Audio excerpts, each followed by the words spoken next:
Bom dia, bom dia, bom dia. Vamos começar o nosso debate de hoje.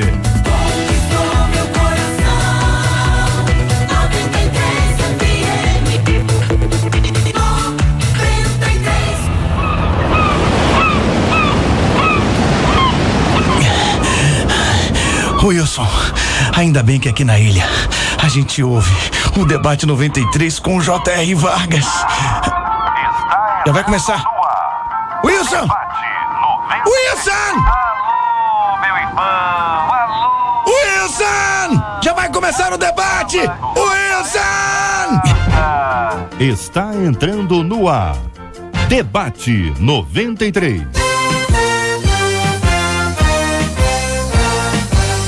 Realização 93 FM. Apresentação J.R. Vargas. Alô, meu irmão! Alô, minha irmã! Aqui fala J.R. Vargas. Estamos de volta, começando aqui mais uma super edição do nosso debate 93 de hoje, nessa terça-feira, dia 14 de outubro de 2014. Que a bênção do Senhor esteja aí sobre a sua vida, sobre a sua casa, sobre a sua família, sobre o seu trabalho. Que a bênção do Senhor esteja com você, onde quer que você vá, onde quer que você esteja. Receba o carinhoso abraço em nome de toda a nossa equipe que já está aqui a postos para te atender, para te receber, para te ouvir. Você liga, você fala com o Debate 93. Fale com o Debate 93. 2461-0093. E-mail debate@radio93.com.br. Facebook Rádio 93 FM. Site www.radio93.com.br. Olha ela aí, minha gente, Marcela Bastos, muito bom dia. Bom dia, JR, nossos queridos ouvintes, e hoje a questão é a seguinte: você já foi motivo de chacota no seu trabalho, na sua escola, na sua faculdade, por servir ao Senhor? A sua fé virou chacota? O fato de você entregar dízimo virou chacota? Meu Deus. Gente que diz pra você assim: você só faz a coisa que o pastor deixa, porque quando o pastor não deixa, você não faz? Então, como é que age? Quando a família, quando a vizinhança, quando os colegas de trabalho, na da família escola. Também? Também. É mesmo, os amigos assim, do amigos futebol. do futebol. As meninas que se encontram pra ir no shopping. E por aí. Tem isso, essa turma toda. Como é que você reage? Tem que reagir? E aí? Tem que entrar numa discussão ou não? Quem vai responder Eu isso? conheço Quem? gente que fica cantando a musiquinha antiga assim, o dia da vingança. É mesmo? Fica ameaçando a pessoa Deus. que fala, A pessoa fala certo, a hora vai chegar. Do tipo, é então, mesmo? O quê? Tem. Meu Deus, mas isso não é uma ameaça? Então, quem vai responder Quem? são eles. Quem vai responder? Quem vai responder? Será? Pastor José Derivaldo, da Assembleia de Deus na Ilha do Governador Adig. A paz do Senhor, meus irmãos, a paz do Senhor, J.R. Vargas. Senhor, meu irmão. Nós estamos aqui e vamos conversar um pouquinho sobre este assunto, o procedimento do cristão. O pastor Luzimânia Abdias, da Igreja Batista Getsemane em Jardim Íris, também vai responder. Bom dia a todos, é um prazer estar aqui de novo e daqui a pouco estaremos aí conversando. A nossa menina da mesa é a pastora Mônica Areia, da Igreja Convenção Nacional de Pastores. Bom dia, JR, bom dia, Marcela, bom dia, ouvintes, bom dia, debatedores. Agradeço já de antemão por mais uma vez o convite aqui. Vamos conversar. Completando o timaço, pastor Rômulo Rodrigues, da Igreja Missionária Evangélica Maranata do Meio. Muito bom dia a todos, amigos que nos ouvem, pessoal aqui da mesa. O debate de hoje está prometendo, né, gente? Então vamos aguardar. Vamos aguardar. Muito obrigado, Marcela Bastos. Nós já começamos o nosso debate 93 de hoje. A 93 FM. J.R. Vargas. E o Debate 93. Com a 93. Olha só, que ouvinte dizendo: olha, nunca escondi que sou crente e sempre vivi bem na empresa. Só que de um tempo pra cá eu comecei a ser motivo de chacota. A minha chefe, junto com alguns colegas, dizem que todo mundo que dá o dízimo é idiota. Isso entre outras coisas, hein? Apesar da raiva que senti, eu vi tudo calada. E agora me sinto uma covarde por não ter defendido a minha fé, com medo de perder o emprego. E quando isso acontece na família e na vizinhança, hein? Como o cristão deve reagir quando sofre perseguição por causa de sua fé? Vale a pena entrar em discussões religiosas?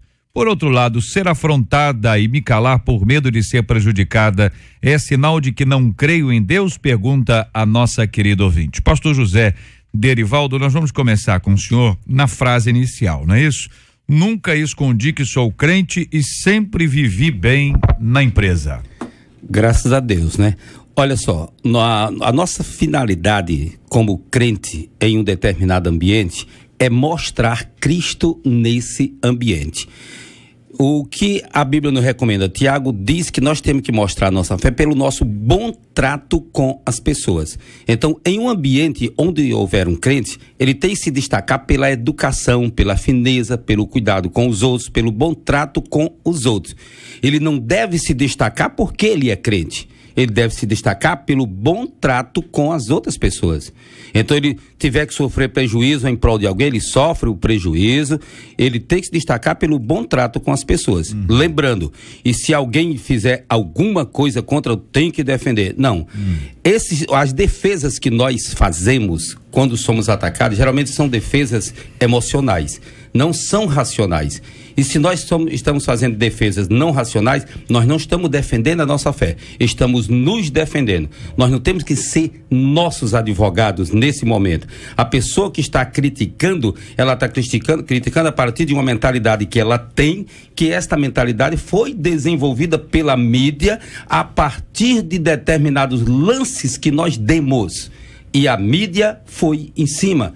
Quem com o ferro fere, com o ferro será ferido. Então, nós estamos na mídia, nos expomos na mídia e deixamos vazar essas coisas, determinados, vamos dizer assim, hábitos sagrados, deixamos ser banalizados.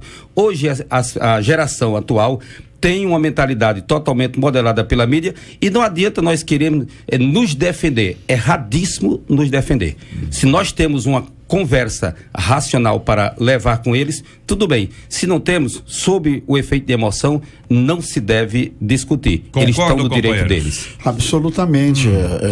Eu acredito assim que você assumir sua posição religiosa nos seus ambientes, eu acho que é muito normal. Não só para o crente, mas como qualquer outra pessoa que professe qualquer outra religião, ela tem o direito de se expressar naquele sentido. Isso para mim é uma coisa, JR. Agora a outra é aquela tentativa, para mim é uma das piores coisas que existe, de alguém tentar impor seu credo religioso para o colega do trabalho.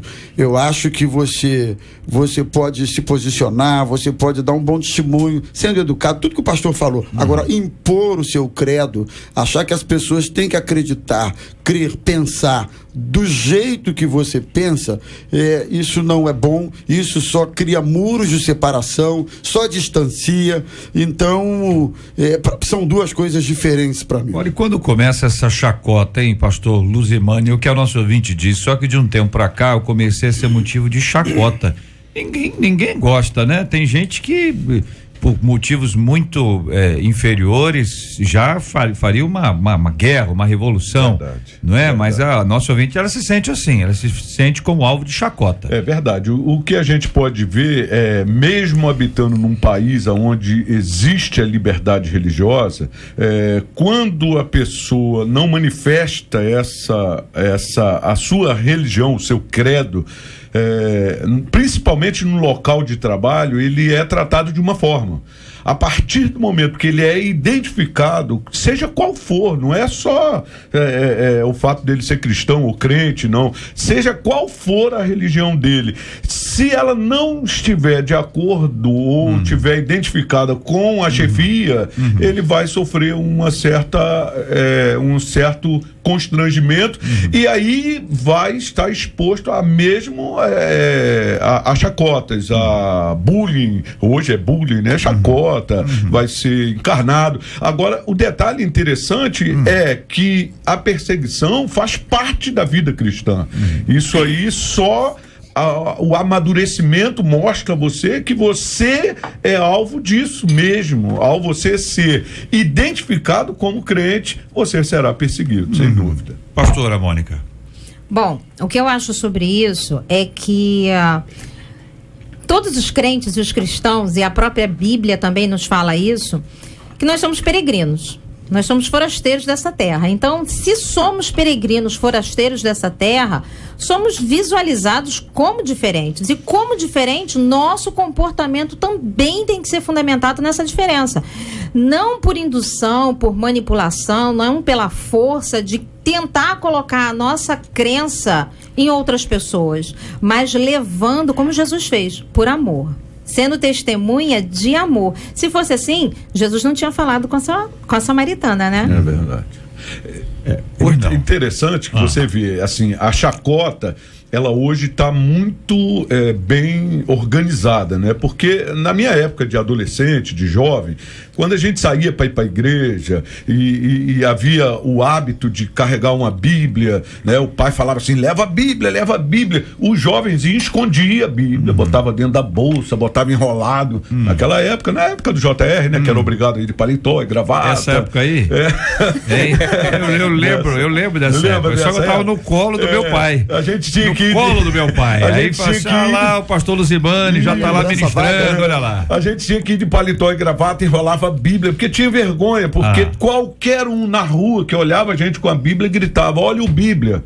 Então, olha só, isso era chacota. Hoje em dia, isso não é mais chacota, não caiu, nós estamos numa época da Quem tecnologia. dera se falasse isso outra vez, né, rapaz? Tem gente que sente falta desse tempo. Olha, não, realmente dá saudade, porque antigamente as pessoas escondiam a Bíblia. Hoje em dia as pessoas escondem o cristianismo, o caráter cristão. Nos dias atuais, me perdoe quem está me ouvindo, mas está se escondendo o cristianismo, o caráter cristão. O que nós tínhamos que mostrar não é a Bíblia, nós temos que mostrar a vivência da Bíblia, a existencialização do conteúdo bíblico, da verdade. O problema, pastor, o senhor está certíssimo, que na verdade a pessoa não vai mostrar aquilo que ela não tem. Então, se ele esconde o caráter cristão, a vivência cristã, na minha opinião, é porque na verdade não tem. Porque caráter é um negócio que quando você tem, ele vai se expor, ele vai aparecer, tanto de uma forma negativa como positiva. Então, se o camarada esconde isso aí, é porque ele não tem. Agora, eu acho assim, se nós vivemos num país que dá liberdade religiosa, por que é que sem nenhum sentido pejorativo a qualquer que seja a religião, por que é que o católico tem o direito de se expressar sem ser motivo de chacota? Por que é que o espírita também tem? Por que é que as outras religiões também têm? E por que é que quando o cristão se assume como tal, ele vai ser motivo de chacota? Será que isso aqui não se enquadraria naquele exemplo clássico de preconceito religioso? Porque também a gente fala de preconceito de um monte de coisa. Preconceito de opção sexual, preconceito de cor, preconceito disso, preconceito daquilo. Mas e o preconceito religioso em relação ao crente? Será que ninguém vê isso? Se o nosso país confere aos brasileiros a opção de escolherem o seu credo religioso e seguir esse credo religioso segundo a sua consciência, por que é que o indivíduo que escolhe ser um cristão, e muitas vezes nem dá motivos aparentes para isso, ele vai ser alvo do que eu começo a chamar de preconceitos, né? Porque quando alguém aí, se me permite entrar... no mínimo um assédio, no mínimo um assédio. No mínimo um assédio. Então, me dá licença, eu teria... assim, dificuldade de ver alguém me chacoteando, se é que existe o verbo chacotear. Criou agora. Se não existe, chicotear existe. Eu sou um cristão. De alguma simplesmente porque eu sou um cristão. Então, aqui o ponto, pastor, o ponto aqui é o seguinte, a nossa ouvinte disse que ela é por conta do dízimo, tá certo? Que esse é um assunto que muita gente, por desconhecer o assunto, tem opiniões formadas. Então, desconhecendo o assunto. Entendeu? Não conhece e tem opinião formada sobre o assunto. É comum isso demais acontecer. Pastor Zé Derivaldo. Preconceito, realmente. Olha só, o Estado de Direito da democracia, ela já tem que pressupor isso aí, o direito de alguém me criticar.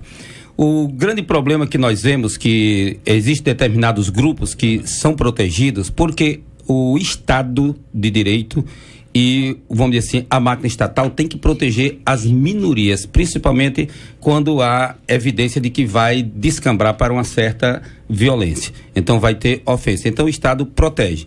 Isso aí nós não temos que reclamar. É o preço da democracia. O preço da democracia no Estado de Direito é justamente isso. Nós temos que ser criticados para que nós tenhamos direito de falar as verdades. Se a gente for encarar assim em um olhar moderno, vamos dizer assim, ninguém hoje é chacoteado por ser crente, gente. A verdade é essa. Aliás, ser cristão, ser crente, vou usar essa palavra, né? Ser crente hoje é status social. Tá na moda. Qualquer um diz assim, agora eu sou evangélico. Tá na moda. Ninguém é mais chacoteado porque é crente. Mas a nossa ouvinte está sendo. A nossa ouvinte, ela está sendo chacoteada por entregar dízimo. Exatamente. Mas a palavra perseguição, ela na Bíblia, ela tem dois polos interessantes. Ela é vista do lado positivo, porque Paulo, escrevendo aos Coríntios, manda que nós vamos perseguir a estatura de varão perfeito, ou seja, a gente tem que correr atrás de uma perfeição da mente de Cristo, é um tipo de perseguição, e diz que por causa disso nós seremos perseguidos. O que é perseguição? É quando alguém ou algo vai vir atrás de nós para infligir um maltrato por causa da nossa fé, por causa daquilo que ele falou, do nosso caráter cristão, entendeu? Então aí sim, quando você é identificado como alguém que está perseguindo uma estatura diferenciada do modus vivendi, talvez de uma grande parte apenas aparente, você vai ser perseguido. Aí vai entrar chacota, aí vai entrar, não por você ser identificado como crente, mas porque o seu comportamento mudou. Eu acho até que chacota e perseguição me parecem ser coisas um pouquinho diferentes, embora pareçam iguais, mas um pouquinho diferentes. Acho que perseguição é uma postura mais ostensiva, mais agressiva, mais punitiva, mais de censura e tal. Chacota me parece mais pejorativo. Chacota me parece mais de zombaria. A chacota pode ser uma arma de perseguição, Jesus Cristo, quando estava lá pode ser uma arma, uma maneira. Como é que eu vou perseguir alguém? Eu vou começar a zoar. Né? Começar a zoar. A zoação, a chacota, ou bullying, ele acaba, se você for entender como bullying, por exemplo, você tá zoando uma pessoa, você tá zoando. Agressão psicológica. Você tá lá o tempo inteiro, outro dia você vai lá, outra vez, na escola você fala, depois vai pra casa fala, depois vai lá e fala. No final das contas, pode ser um instrumento de perseguição. Tem vários instrumentos. Ver, o exemplo claro está em Jesus, quando ele estava lá no Calvário, já nas últimas horas, fizeram lá a coroa de espinho, botaram na cabeça e fizeram o quê? Zombaram dele, olha só, escarneceram. Tu é rei. A Bíblia é clara em dizer isso. Ele foi insultado. Naquela hora, ele sofreu chacota. Agora, companheiros, olha aqui, num ambiente de trabalho, tá certo? Depois nós vamos entrar aqui, vizinhança, amizade, família, vamos entrar nessa área inteira aqui. Um ambiente de trabalho, e me assustou quando eu li aqui, eu ouvinte dizendo, minha chefe, quer dizer, a própria chefe, isso não configuraria aí um tipo de assédio mesmo, assédio moral que muitas vezes que acontece. Por ela ser a chefe. Por ser a chefe. O colega não. O colega não. Afirmativo. Mas nós temos que entender o seguinte, o que é a geração atual? Se nós formos olhar, a partir de 1986, aqui no Brasil, se fez um trabalho de 86, se fez um trabalho bem sistemático contra essa questão de dízimo, contra essa questão financeira. E tinha uma finalidade, não sei se conseguiram a finalidade que eles queriam. Fizeram 86, 3 anos depois, 89, 3 anos depois, 92, não fizeram em 95, por motivos que não se pode dizer, mas estava programado também. O certo é o seguinte, isso é um trabalho que foi feito, isso foi uma mentalidade desenvolvida, isso foi baseado inclusive em pesquisas sobre persistência de informações no psiquismo humano e a capacidade somativa do cérebro e a transmutação em pressão de ação, em força de ação. Isso aí foi estudos, isso aí, se alguém quiser, pode procurar o livro Envenenamento Mental, é da Ordem Rosa Cruz, esse livro. Então, você já viu que os crentes não leram, por isso que é muito bom fazer contra crente. Então, foi um trabalho feito, então nós não podemos censurar hoje, não, as pessoas, não sei por que são contra Deus, elas são contra Deus porque elas são vítimas do trabalho que foi feito através da mídia. E não foi feito assim, quem fez sabia o que estava fazendo, fez com toda a força da mídia, com a totalidade da mídia, fez com tudo. Estava provavelmente cumprindo ordem de alguém. Mas bem pastor, acima. Daí o indivíduo ser contra o dízimo é um direito dele. Ele pode achar que ser dizimista não é uma coisa boa para ele. Outra coisa é ele chamar de idiota todo mundo que é a favor do dízimo. Aí se configura agressão. São posturas diferentes. Então, o que está configurando aqui não é apenas o fato da chefe ser contra o dízimo. Ela pode ser contra o dízimo, como eu sou contra uma série de outras coisas. Agora, eu não posso chamar de idiota e nem generalizar isso aqui porque eu sou contra. É aí a minha dificuldade. É aqui que eu entendo que há um preconceito religioso deliberado, aberto. Essa chefe dela, primeiro, não deve conhecer lei. Depois, essa chefe dela, ela é vítima da mentalidade que a sociedade atual tem. Ela não deve entender de lei, porque senão um chefe não faria isso. Nenhum chefe faz isso com o empregado. Como o pastor estava falando, nós vivemos num Estado democrático de direito, não é? Só que eles querem colocar democracia dentro do reino de Deus. Reino de Deus pode até parecer ser radical da minha parte, mas reino de Deus não é democracia. Quando nós entramos num trabalho, numa firma, lá tem regras que devem ser cumpridas. E aí, se você quiser ficar naquele serviço, você vai ter que cumprir aquelas regras. Se você entra numa seita, numa religião, num grupo social, lá também tem regras. Como eu, para entrar na casa do Senhor, tem regras a serem obedecidas. Se eu vou aceitar, é porque eu vou permanecer lá. Só que eu tenho que respeitar essas regras. Na casa do outro pastor aqui, tem outras regras, o pastor Rômulo, e eu tenho que obedecer, por mais que eu não aceite, por mais que eu não concorde. Mas o que o pessoal está colocando, em geral, nessas regras, nesse Estado democrático de direito que todo mundo fala, como se fosse moda, sem conscientização? Filosofias.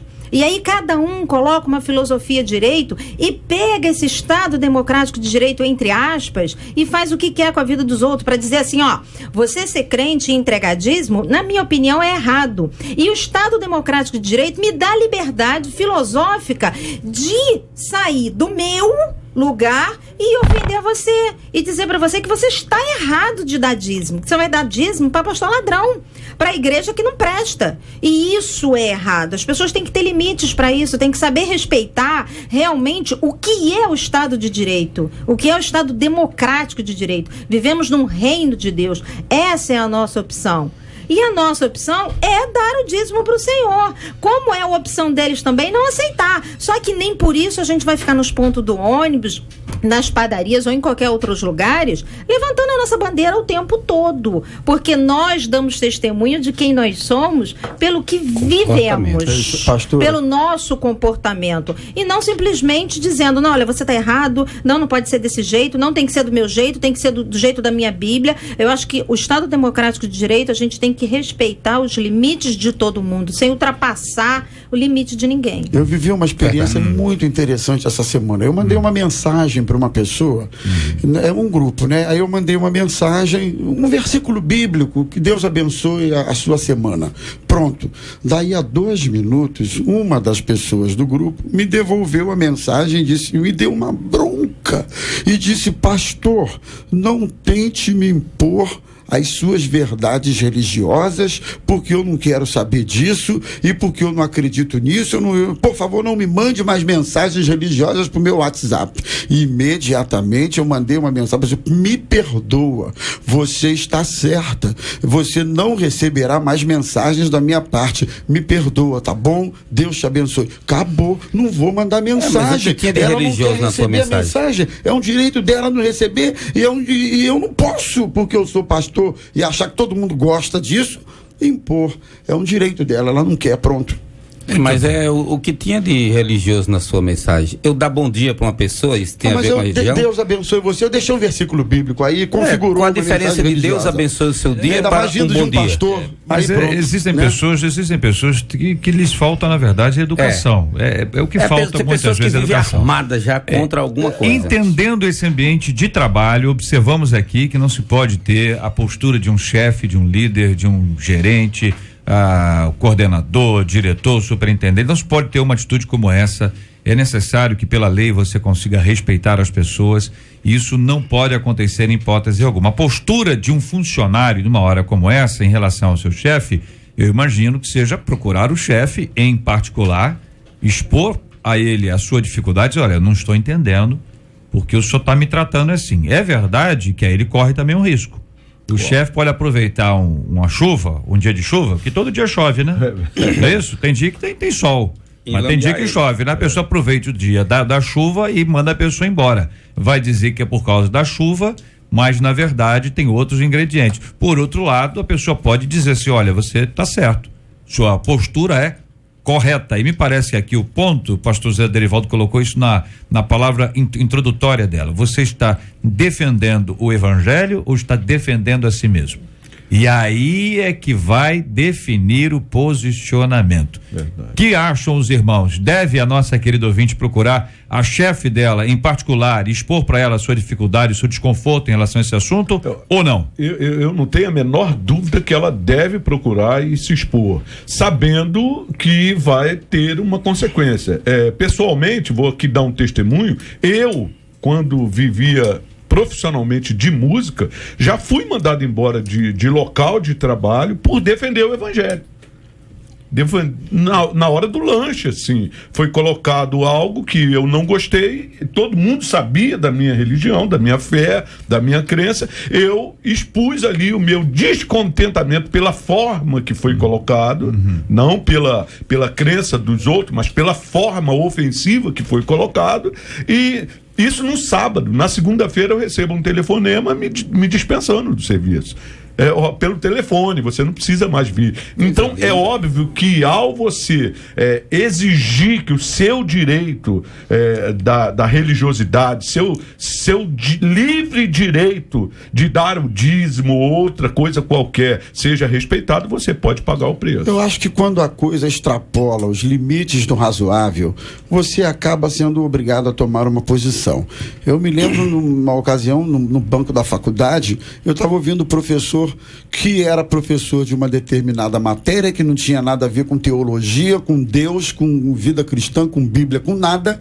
Ele era professor de uma matéria. De repente, no meio da sua exposição, ele entrou por um viés religioso e começou a falar de religião, de Bíblia, começou a fazer uma série de críticas das quais ele não entendia nada e fez isso numa aula, fez isso numa segunda. Eu me lembro que chegou uma hora que eu disse, professor, eu estou aqui para aprender a sua matéria. O senhor fez seminário, o senhor entende de teologia, o senhor entende de Bíblia, por favor, o senhor dá a sua matéria. O senhor não está aqui para falar disso, porque muitas vezes o não especialista que fala. É verdade. Ouvinte de Mutuá dizendo o seguinte: olha, acredito que impor algo é o começo para as discórdias. E ela conta que o JR, no meu trabalho, o novo convertido estava empolgado, né?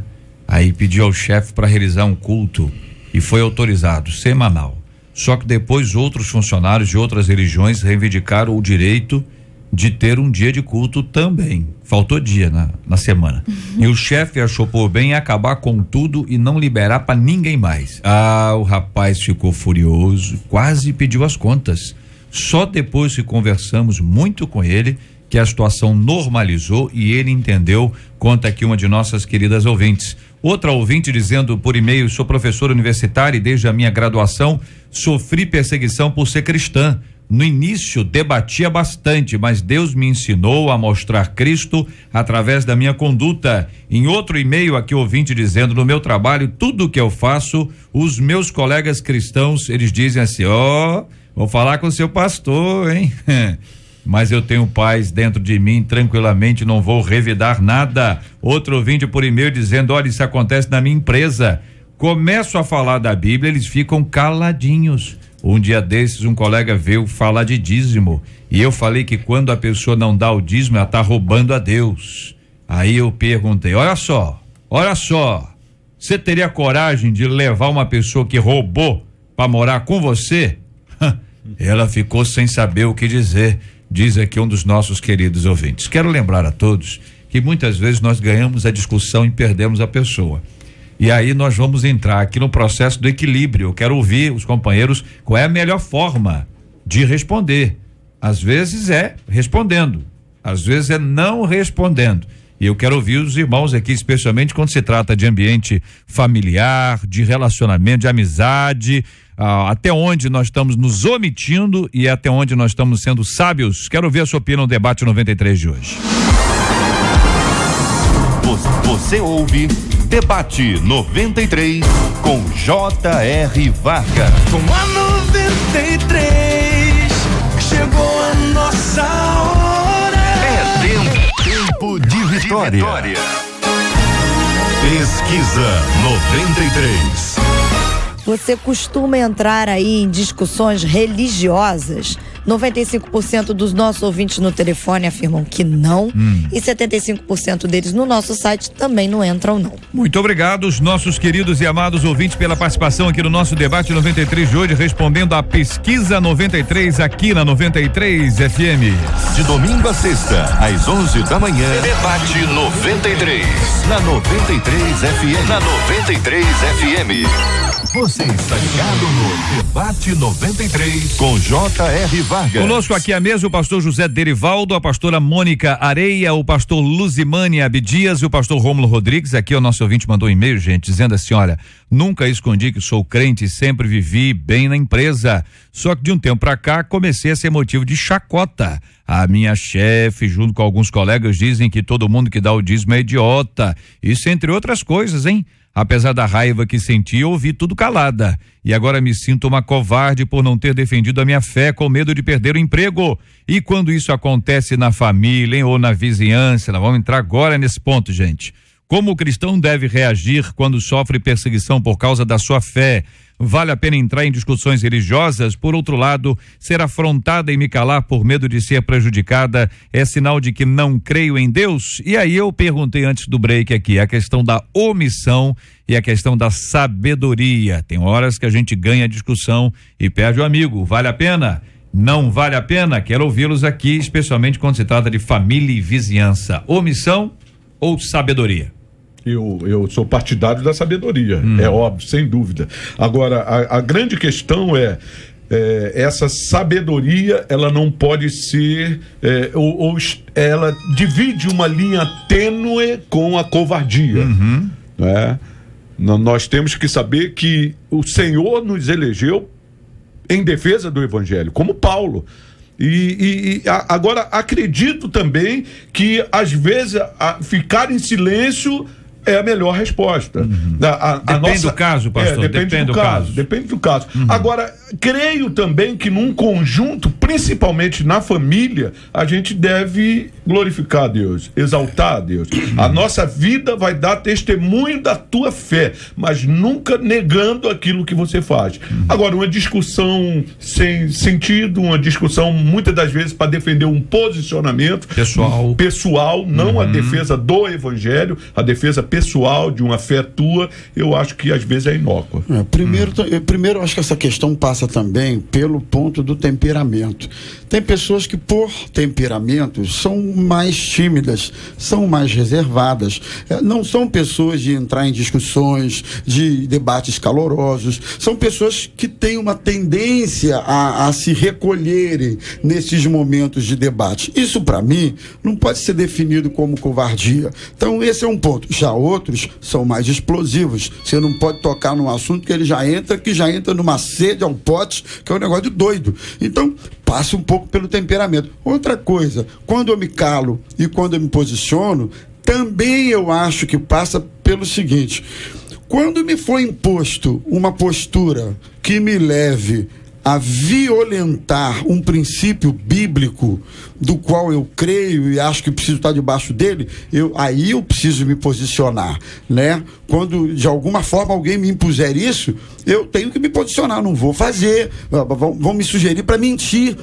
minta aí, fala uma coisa que não é verdade, isso vai começar a violentar os meus valores, então eu não vou fazer. Agora, debate por debate, discussão por discussão, acredito nisso, acredito naquilo, eu penso que na maioria dos casos é melhor ter sabedoria, esperar um momento para falar, na maioria das vezes é melhor até ficar na sua, etc. É porque tem gente, né, que quando responde agride, né? Agride. Fere a pessoa, aí a pessoa não quer mais ouvir.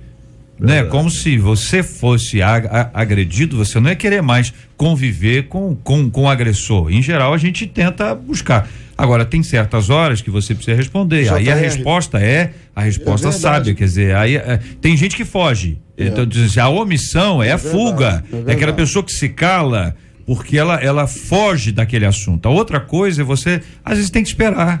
Às vezes a boa resposta vem 3 dias depois. É verdade.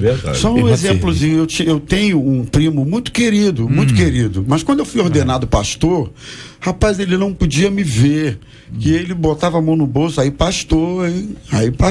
E agora, ó, aí fazia assim, aquele gesto de que tá roubando, aí pastor, hein? Aí na primeira vez eu ria, meio amarelo, que isso, na segunda eu meio amarelo, dava um sorriso. Daqui a pouco eu cheguei para ele e disse: olha, primo querido, se você continuar fazendo esse tipo de brincadeira, eu não vou vir mais na tua casa, não vai ter muito espaço para conversa, porque você está me ofendendo. Eu não sou ladrão, eu não sou isso aí que você pensa. E depois a vida seguiu e eu tive a oportunidade de, como pastor, estar presente na vida dele em circunstâncias muito adversas, e aí a opinião dele mudou completamente e ele passou a me olhar com respeito, com carinho e com honra, e ele sequer é crente. JR, eu quero deixar aqui também na palavra, 1 Pedro, capítulo 4, a partir do verso 13, só vou ler só um pedacinho, 13, 14, 15, 16, mas 13 começa assim: alegrai-vos no fato de serdes participante das aflições de Cristo, que nenhum de vós padeça como homicida, ou ladrão, ou malfeitor, mas se padecer como cristão, se alegre e glorifique a Deus. Então a postura nossa como crente é saber que muitas das vezes você está sendo afrontado, você está sendo chacoteado, você está sofrendo bullying, você é demitido do emprego, você é impedido de glorificar a Deus, mas isso não nos deve causar tristeza. Pelo contrário, nós precisamos glorificar a Deus e nos alegrar por causa disso. E confirmando isso, a gente encontra em Mateus 5, do 10 até o versículo 12, que fala sobre as bem-aventuranças daqueles que são perseguidos e que passam por tribulações, porque grande é o galardão que está no céu. Verdade. Temos que ter cuidado quando nós formos dar as respostas, para que as nossas respostas para as pessoas sejam racionais e não emotivas. Porque se eu dou respostas emotivas, eu estou apenas me defendendo e vai simplesmente afastar a pessoa de mim. E outra coisa, o modo como se responde. A Bíblia nos adverte em Provérbios: a resposta branda desvia o furor, mas a palavra dura suscita ira. Então não adianta tentar ensinar a pessoa uma determinada coisa que quer que a pessoa aprenda, ou para a pessoa parar com aquilo, de forma muito dura. Então tem que saber falar. Isso vai muito da pessoa. Por exemplo, muita gente que me ouve falar, o timbre da voz acha que eu tô nervoso, acha que eu tô brabo. Não tava não? Tava não? Nada, nunca. Eu sou um cara tranquilo.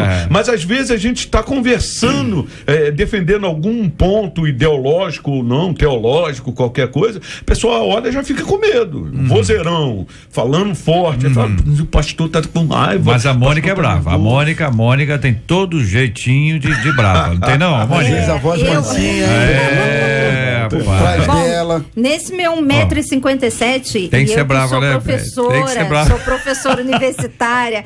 Então, o que acontece? Quando os meus alunos, e a maioria deles são pastores, ou já tem outra graduação dentro de sala de aula, e eles já vêm com uma opinião formada sobre aquela matéria, principalmente dízimo, gente, não tem coisa melhor do que a gente realmente ir à Bíblia e observar o que Deus nos chama e nos convida a sermos sóbrios, honesto nas nossas respostas, calmo, e utilizar muito daquilo que está em Romanos 13, amor. Gente, não tem coisa melhor do que você responder a qualquer tipo de agressão, seja no mundo evangélico ou fora dele, com muito amor, com muito carinho, mas com autoridade. Gilberto Ribeiro, ouvinte, dizendo: não vale a pena entrar em discussões religiosas, não temos que provar com palavras se estamos certos, mas com a nossa vida, o melhor é o silêncio, diz aqui uma de nossas queridas ouvintes. E aí nós entramos nesse ponto aqui, nós estamos dentro de casa, tá certo? Dentro de casa. Você senta, a pessoa fala. Você levanta, a pessoa fala. Você deita, a pessoa fala. Você acorda, a pessoa fala. Você sai, a pessoa fala. Você volta, a pessoa fala. Trabalho tem horário, tem leis, tem produtividade, você tem um foco. Dentro de casa, às vezes, a chapa esquenta. E conforme o temperamento, você imagina, se quem implica é o pai ou a mãe, o filho ou a filha tem uma grande chance de ter a mesma característica, né? Tem a chance, não quer dizer que seja, mas tem chance de ser. E às vezes aquele que bate, ele não gosta de receber o troco. Porque se receber o troco, o negócio fica pior ainda. Gente, isso dentro de casa é uma encrenca. Como é que lida com isso dentro de casa? Uma mãe, um pai, um cunhado, uma sogra, um padrasto, uma madrasta que tem uma postura mais agressiva, mais incisiva. Quantos dos nossos ouvintes, ao experimentarem a bênção da conversão, eles são perseguidos de alguma forma e chamados de fanáticos? O camarada bebia, agora ele não bebe mais. O camarada ia para prostituição, agora ele não vai mais. O camarada falava palavrão, não fala mais, falava da vida dos outros, que eu tô, é céu esse lugar que eu tô, mais ou menos, né? Não fala mais, tá certo? Mentia, não mente mais. E aí você vai uma série de mudanças em que a pessoa se sente solitária. Por quê? Porque aquele era o companheiro de copo. Aquela ali era a companheira de passeio. E a pessoa disse, olha, eu não quero ir mais. Eu não penso como eu pensava antes, mudou. E por conta disso a pessoa recebe uma série de provocações, que são deixas, né, que são colocadas e que algumas delas podem se tornar em armadilhas exatamente para tentar de alguma forma derrubar a pessoa. Ao mesmo tempo, isso é uma oportunidade missionária extraordinária. Então, os dois lados estão aí, companheiros, e a bola rola no campo para vocês. É um campo missionário. E acredito que talvez seja o campo mais valioso, porque realmente você ganhar a tua família para Jesus é um negócio tremendo. E dentro do seio familiar, talvez você seja realmente provado. Porque você na igreja falando com a mesma fala, com o mesmo tipo de comportamento, com o mesmo louvor, com as mesmas roupas aí, entre aspas, né? As mesmas características, já diz, é fácil ser crente. Agora, dentro de casa, você tem que mostrar misericórdia, renunciar muitas das vezes ao homem natural, ao instinto de defesa, aquela agressividade toda, e mostrar uma nova criatura. Dentro de casa que você vai mostrar amor, misericórdia, compaixão e o ensinamento através da sua vida. Eu me lembro de uma irmãzinha da nossa igreja, uma jovem, que quando se converteu, o pai dizia para ela assim, eu preferia ver você chegando em casa nas madrugadas, vindo das boates da vida, do que ver você chegando de uma igreja evangélica e fanática, isso e aquilo. E olha, meus irmãos, quando a coisa está nesse pé que foi colocado aí, eu entendo assim, só a graça de Deus para sustentar a gente, para renovar nossas forças, para nos dar sabedoria, domínio próprio, temperança, perseverança, longanimidade, fruto do Espírito, só a graça de Deus, né? É muito difícil, ao mesmo tempo muito mais comum do que a gente imagina, quantidade de pessoas que se convertem sozinhas dentro da família. Não existe uma fórmula única, uma receita de bolo exclusiva, cada ambiente é um ambiente, enfim, mas assim, a graça de Deus precisa ser renovada sobre alguém que vive essa realidade a cada dia, porque na maioria das vezes você precisa ficar quietinho, testemunhar com a vida, com comportamento e com poucas palavras, mas é só a graça de Deus. Eu sou testemunha disso, porque logo assim que eu terminei minha graduação de teologia, demorou um tempo e eu fui consagrada pastora. E muitos parentes meus diziam assim, não, ela se acha pastora, ela se acha crente porque terminou o curso de teologia, mas ela não é pastora. Só que eu tinha sido consagrada a pastora pelo nosso bispo Vladimir Tavares. E aí eu virei e falei assim, como mostrar, como provar? A gente hoje tem que saber quem nós somos. E nós somos de Deus. Não temos a necessidade de provar nada. Nosso comportamento fala por nós. As nossas atitudes, o nosso desejo de realmente amar o próximo, de buscar em Deus a sobriedade, de falar no momento certo, de se calar no momento certo, de ajudar realmente, porque, como foi falado aqui, é um campo missionário muito gratificante. Porque se a gente faz pelo outro, que não é biologicamente o nosso irmão, imagina Imagine o nosso irmão biológico. Aí é que a gente quer fazer mais ainda. E é muito difícil nós realizarmos um trabalho efetivo dentro da nossa família. E a gente só consegue realizar isso quando eles veem efetivamente essa mudança de comportamento em nós. E isso é muito gratificante. Verdade. Agora, quando fala de discussões, aqui o ouvinte diz, vale a pena entrar em discussões religiosas, a pesquisa tá indicando um alto índice aqui, nós vamos ouvir já o resultado final da nossa pesquisa de hoje, mas quero ouvi-los aqui sobre esse assunto. De vez em quando alguém saca ali um tema, em geral um tema sem resposta, ou um tema cuja resposta é questionável, ou mesmo temos aí várias possibilidades. Existem certas coisas que as pessoas fazem que aparentemente elas não querem conversar, elas querem discordar. E o direito à discordância é natural, né? Observamos isso aqui, faz parte da possibilidade de reflexão. Mas nesses casos, irmãos, especialmente quando se trata, por exemplo, assim, todos nós aqui temos essa experiência de evangelismo urbano. Você está evangelizando alguém e a pessoa aparece com um tema que, entendeu? Que não tem nada a ver com o assunto ali. A pessoa faz ou coloca o tema só para implicar. Dentro de casa, isso também pode acontecer. Com as amigas, pode acontecer. Com os amigos, pode acontecer. Como é que vocês entendem que seja a maneira ideal para se lidar com isso? Vale a pena entrar em discussões religiosas? Eu acredito que discussão não, conversa sempre vai haver. Não há como você fugir de uma conversa. O grande problema desse tipo de enfrentamento, se assim a gente pudesse dizer, é que quando você vem com uma tese, o cidadão contrário já levantou 2 ou 3 para afrontar você.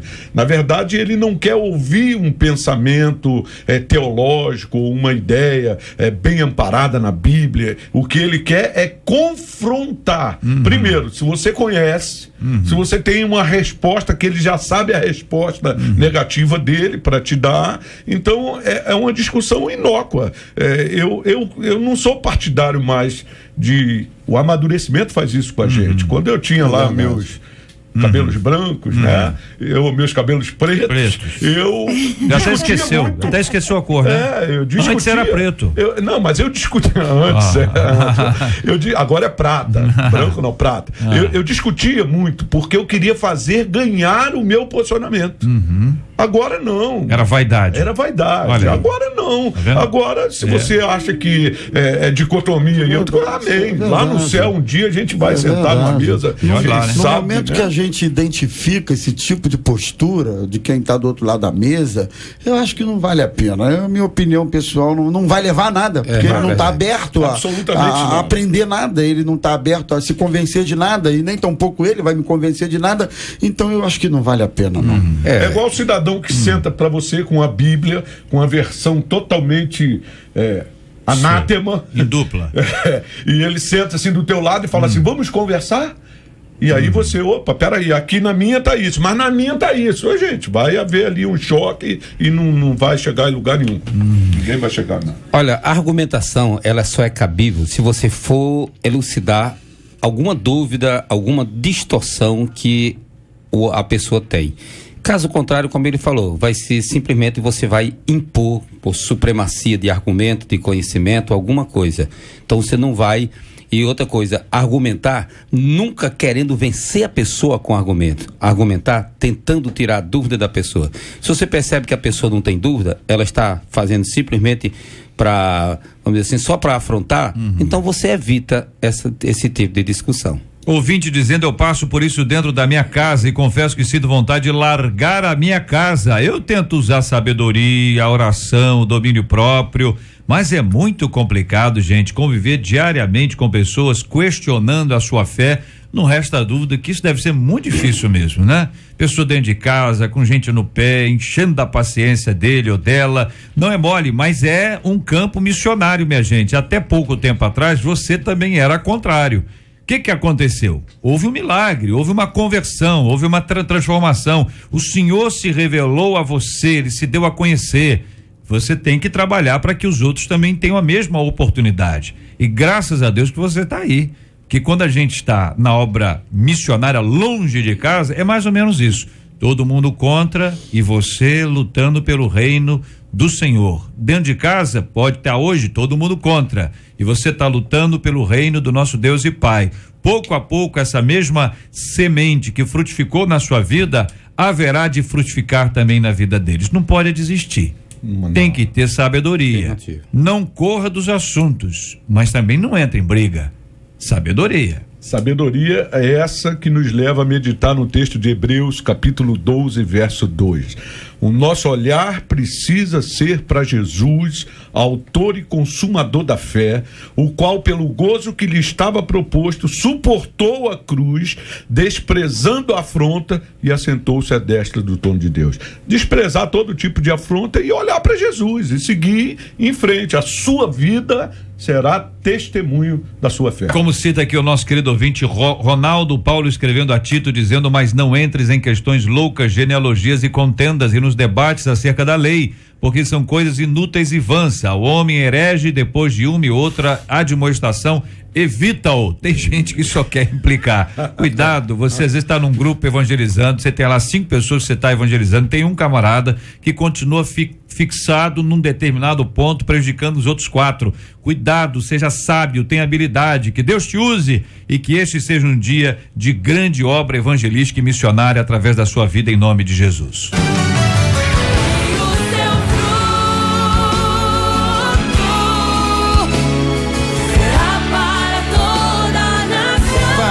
Com o Debate 93 2461-0093. E-mail debate@radio93.com.br. Facebook Rádio 93 FM. Site www.radio93.com.br. Pesquisa 93. JR, nós encerramos aqui por telefone com 96% dos nossos ouvintes e no nosso site 74% deles afirmando que costumam entrar em discussões, que não costumam entrar em discussões religiosas. E eu queria dar um aviso, JR, porque nós vamos voltar com o Debate 93 nas ruas após esse período. Quem vai pra rua? Não, a equipe do Debate 93. A equipe vai pra rua? Não, o que aconteceu? A gente vai com a van, engraçadinho, né? A gente vai com a van toda semana em algum ponto aqui do Rio de Janeiro. Então, quando é que isso vai começar? Após esse período aí das eleições, em que a gente vai vencer essa questão do horário eleitoral. Se você quer que a gente vá, eu quero que a van da rádio, com a equipe 93, eu, Viviane e Alexandre, estejamos aí, quem sabe aí, de repente, uma vez por mês, JR nas ruas. E aí, eu quero que venha aqui no meu bairro. Diz o bairro, manda pra gente, debate@radio93.com.br, fala praça, fala o local. Quem sabe tem que ser numa praça, né? Tem que ser num lugar assim de acesso fácil, que a gente precisa estacionar a van. Isso. Né? Para as pessoas poderem chegar, tem prêmios que a gente leva prêmios para os nossos ouvintes. Fala no ar com você, ou quando você tá aqui, se você estiver lá ao vivo, vai te conhecer, vai falar com você ao vivo. É uma festa. Muito bem, então o nosso ouvinte faz como? Ele vai... Escreve para debate@radio93.com.br. Muito bem, então debate@radio93.com.br para dizer, eu quero o debate aqui. 93. Aí vai dizer aonde? Isso aí, quero o debate aqui em Bom Sucesso, quero o debate aqui em Pilares, quero o debate aqui em Caxias, quero debate aqui em tal lugar, e dá o ponto de referência. Maravilha, muito obrigado, Marcela Bastos, boa tarde, bom descanso. Marcela agora tem a tarde inteira para descansar. Na 93 FM, J.R. Vargas e o Debate 93. Olha aí, minha gente, aqui uma ouvinte nossa dizendo, minha sobrinha, ela se enrabichou. Ô, Mônica, o que é isso aqui? Quando a mulher... Eu não entendi. Minha sobrinha se enrabichou com o rapaz. O que quer dizer isso? Tá apaixonada? Tá enamorada, enamorada? Né? Vamos falar assim, bonitinho, mas romântico. Derivaldo, o que é? Isso é a linguagem nordestina. Então, O que quer dizer? Vai lá, traduz aí. Se deixou prender alguma coisa. Se enrabichou, virou rabicho. Tá presa. Se deixou prender, olha aí. E a Mônica dizendo que você namorou, né, rapaz? Você vê, é isso aí. Nós estamos aqui com especialista. Nordestino, muito bem. Minha sobrinha, então, ela se enrabichou, né? Então já entendemos o que é, se enrabichou, né, gente? Com um rapaz que não tem igreja certa, Vocês pensaram o quê? Não pensei nada. Não, vocês estão rindo muito para quem não pensou nada. Vocês pensaram o quê? E agora eu fiquei curioso para saber. Não precisa contar não, depois vocês me contam. Deixa o ouvinte não fica pensando bobagem. Minha sobrinha aqui bom, vamos lá, né? Minha sobrinha se enrabixou com o rapaz, e aí? E que não tem igreja certa, não trabalha há 2 anos. Então o menino não tem igreja certa, não trabalha há 2 anos. E a menina se enrabixou. Ele vive de monte em monte, vigílias em vigílias, e passa o dia inteiro em oração pela casa dos irmãos. Olha aí, há 2 anos isso. Já a minha sobrinha, diz aqui ouvinte, tem um emprego bom, faz faculdade, mas é apaixonada por esse camarada. É nordestina, né? Pelo tom, camarada. Eu e a mãe dela não somos evangélicas. Respeitamos aqueles que têm vida com Deus, porém uma pessoa que de fato é de Deus vive dessa maneira. Esse tipo de relacionamento pode dar certo? O que fazer quando a paixão cega de tal forma que não se consegue enxergar os evidentes problemas do futuro? Como os pais devem agir quando veem que o relacionamento dos filhos não vai dar certo? No que diz respeito ao coração, como equilibrar razão e emoção e como entender os sinais? Pergunta uma de nossas queridas ouvintes. Olha aí, é a tia acompanhando a gente, não é evangélica, traz aqui o assunto da sobrinha que, pelo jeito, gente, se enrabixou mesmo pelo rapaz.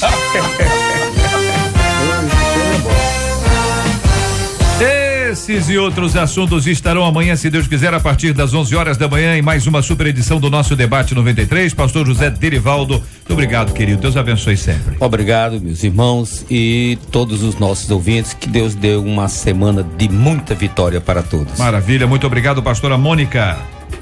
Bom, muito obrigada pelo convite. Boa tarde a todos. Gostaria de deixar um abraço toda a equipe da rádio, pro JR, pros debatedores, pro pessoal lá da faculdade, um abraço especial da professora. Essa semana tem prova, galera. Se preparem. Não a senha, não dá pra dar uma senha aí, não. A pessoa, se responder certo a senha. Oi, o que foi?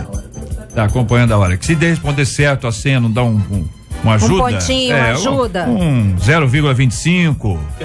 Oração, muita oração, consulta. Essa é a senha? Nem a Pai de Santo.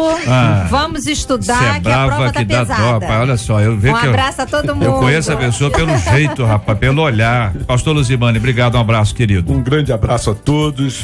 Quero mandar um beijão pro meu papai. Ontem fez 87 anos. Seu Abdias, um beijão no coração. A Luzia e a toda a Igreja Batista Getsemane. Maravilha, pastor Romulo, obrigado, um abraço. Um abraço, está no debate, é sempre uma oportunidade de aprender um pouquinho mais. Hoje eu tô saindo daqui aprendendo o que é enrabixar. Enrabixar, é um negócio complicado, minha gente, tem muita gente aí. Vamos orar, né? Vamos orar, vamos parar esse assunto, vamos orar, vamos apresentar esse tema diante de Deus em oração, vamos apresentar a vida dos nossos amados ouvintes, assim como a vida dos enfermos, a fim de que sejam curados pelo Senhor Jesus Cristo, e consola o coração daqueles que hoje estão chorosos e precisam do consolo da parte do Senhor. Deus eterno, muito obrigado, Senhor, por esta manhã preciosa. Nos leva agora em paz, Senhor, derramando a tua graça sobre cada um dos ouvintes, Pai, que foram completados por esta palavra. No nome de Jesus te oramos gratos. Amém. Que Deus te abençoe. Você acabou de ouvir Debate 93.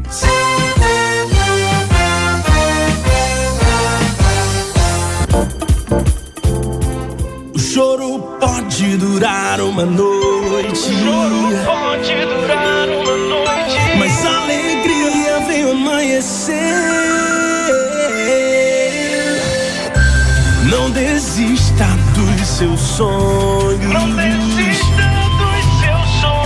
Em Deus tudo pode acontecer.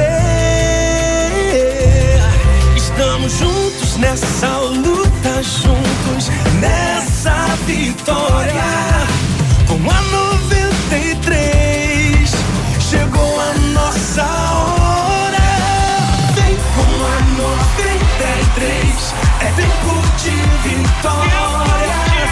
Vem com a 93, escrever a nossa história.